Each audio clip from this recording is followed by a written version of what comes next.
The microphone in her hand glinted under the soft lights. Her voice was honeyed, sweet enough to rot teeth.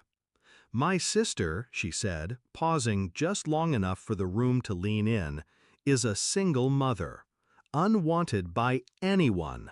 Laughter, the clink of glasses. I didn't move. My fingers stayed curled around my wine glass, knuckles white. Then my mother, my own mother, leaned toward the mic, giggling like a schoolgirl. "She's a used product." The laughter sharpened, louder now, cutting through me like glass splinters. I swallowed the burn in my throat. I had prepared for this moment. Then the groom stood. He reached for the microphone. The room stilled. And I knew my plan had worked. 6 months earlier, when my sister, Emily, told me she'd met the one, her eyes sparkled in a way I hadn't seen since we were kids. I believed her.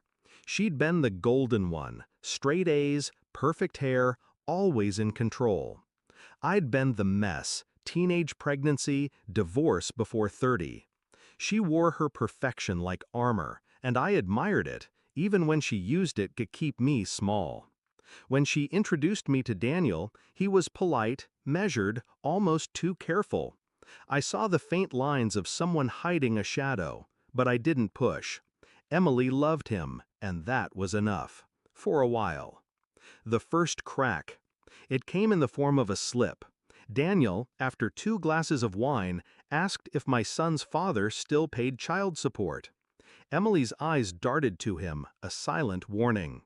I smiled, answered vaguely, but my mind stored it. Why did he care? Then, a month later, I saw him leaving a downtown bar. Not unusual, except he wasn't alone.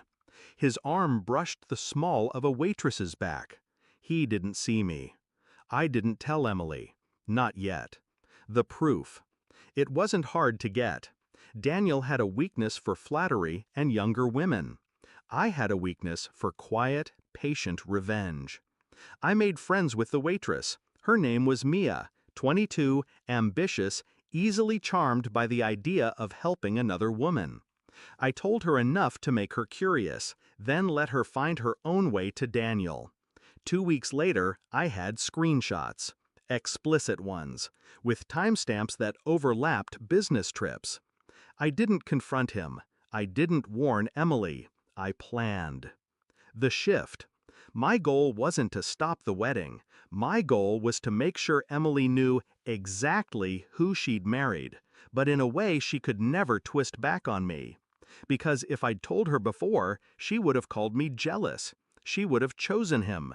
No. She had to see it unfold herself. And I had to make it public. The setup. I started small. I told my mother, knowing her love for gossip, that Daniel had asked me strange questions about Emily's finances. I acted worried, as if I thought he was planning a surprise honeymoon. By the time the story reached Emily, it was warped enough to plant a seed of doubt without her realizing where it came from. Meanwhile, I encouraged Daniel's flirtations with Mia. She was game. She sent him more pictures, more messages, under my quiet direction. Then I found the perfect opportunity. Emily's wedding speech. She always liked to be the center of attention.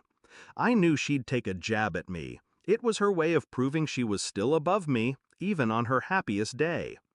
All I needed was for Daniel to have the evidence in his phone at that moment, and for Mia to send one last, very specific message during the reception. The day.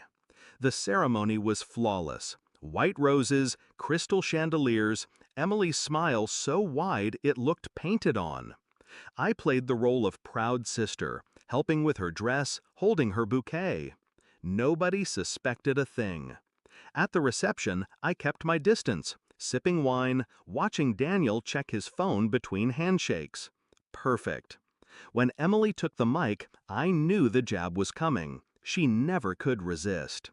My sister is a single mother, unwanted by anyone. The laughter was ugly. It was the same laughter I'd heard in high school when I walked the halls with a belly at 16. The same laughter I heard when my husband left me. My mother added her poison. She's a used product. I didn't flinch. I just watched Daniel. Right on cue, his phone buzzed. Mia's final message, an explicit video, her voice purring his name, filled his screen.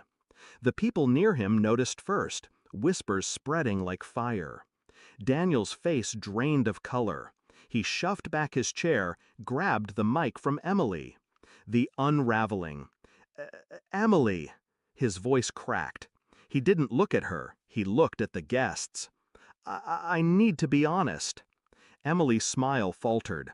He held up his phone. On the giant screen behind the head table, the slideshow of childhood photos froze, then flickered, replaced by Mia's video. Gasps. Someone screamed. Emily's bouquet hit the floor. I stayed seated, wineglass in hand. "I'm sorry," Daniel said, though his eyes were empty. "I can't do this." He walked out. Cameras followed.